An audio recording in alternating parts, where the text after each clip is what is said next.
If pagbibigyan ka ng pagkakataong baguhin yung salitang Japan, Japan, sagot sa kahirapan, anong salita yun? Japan, Japan. Japan, Japan. Japan, Japan, sagot sa kahirapan. Japan, Japan, sagot sa kahirapan.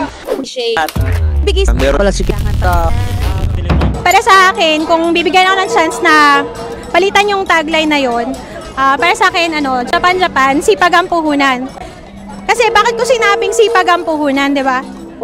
Knowing na yung mga Pilipino na gusto magtrabaho dito sa Japan, tayo parang mas alam na natin yung English, 'di ba? Pero pagpasok mo dito sa Japan, hindi mo talaga siya parang magagamit. Parang hindi kasi sila marunong mag-English. I mean, lahat ng mga makikita mo sa convenience store or yung simple lang talaga, natatakot rin sila eh. Kaya yung sipag ang puhunan, kailangan marunong kang magsipag para mag-aral ng Nihongo. Tapos doon ka kasi makaka-survive.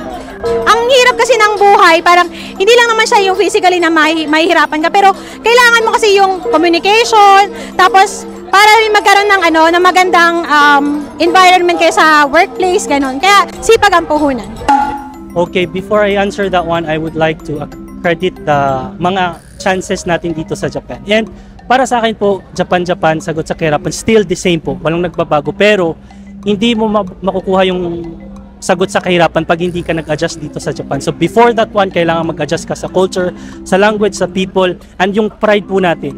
Pag hindi mo pinalitan yung pride mo pagdating dito sa Japan, hindi ka succeed.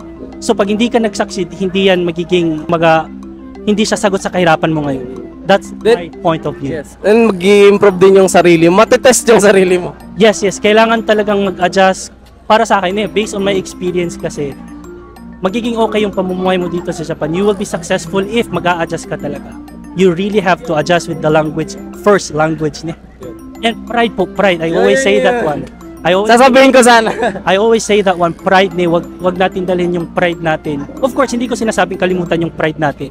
We have to have pride as a Filipino, pero pagdating natin sa ibang bansa, kailangan natin i-adjust. Yes. Para at least i-level natin yung sa kung saan tayo nagtatrabaho ngayon. Hindi lang naman sa Japan, maybe other part of the world. Then doon ka lang magkakaroon ng peaceful na decision sa sa isip. Yes, pag naka-adjust ka na, ibig sabihin hindi ka na mahihirapang mamuhay dito sa Japan. That would be like ang connection niyan is sa success mo. Okay. Kapag bigyan ka ng pagkakataon na baguhin ang salitang Japan, Japan, sagot sa kahirapan, para sa akin, Japan, Japan, marami kang matutunan. Anong mga matutunan mo dito? Tulad na lang sa mga rules, mga disiplina, mga pangugali ng mga Japanese na pwede nating i-adapt sa bansa natin. So marami ka, ma-adapt mo din sarili mo personal. Yes, pwede mo ma-adapt sa sarili mo at pwede rin na ibahagi mo sa mga tao na nakakilala sa'yo or through vlogging. So, para sa akin guys, yung salitang Japan, Japan, sagot sa kahirapan, hindi ko siya babaguhin. Kasi ganun pa rin talaga ang titulo niya. Sagot pa rin siya sa kahirapan. Kasi yung kinikita dito sa Japan, kahit balik-baliktarin mo pa man ang mundo, Japan o Pinas, malayo talaga sa Pinas. Malaki talaga yung kinikita natin din. Hindi ganun kalaki, pero isipin mo naman, kahit maliit yung rate ng yen, yung per hour natin dito is isang araw sa Pinas.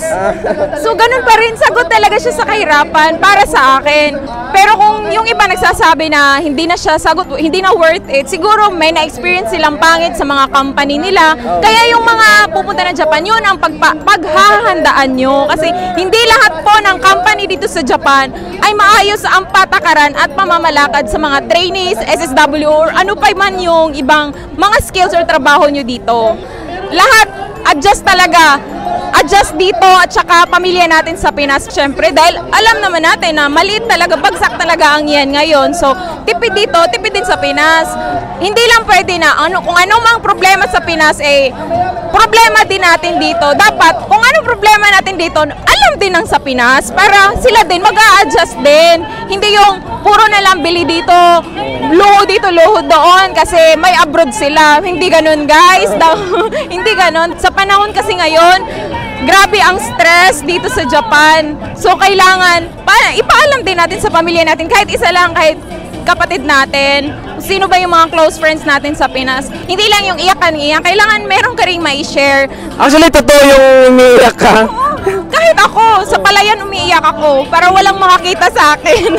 Yun yung real talk guys, actually lang. Yung mga nasa Pinas, intindihin nyo ang mga nasa abroad. Kung nagsasaya man sila, nagmagala sila kung saan, deserve talaga nila yon dahil yung trabaho dito, hindi kagaya sa Pinas. Mas mabigat ang pressure dito dahil hindi lahat ng mga OFW sinasabi lahat ng problema nila sa Pinas. Yung time na gala or me time nila, yun yung makakapag-distress sa kanila.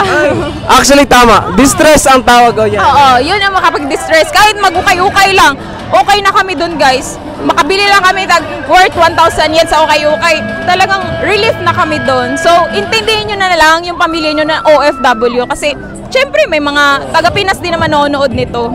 Any advice sa mga papunta dito ng mga Gusto Filipino? magtrabaho. O yung mga gustong magtrabaho, magbaon kayo ng pasensya, ng mag-adjust kayo. Lahat, iba talaga. Iba yung pressure dito, iba yung homesick dito, yung stress dito.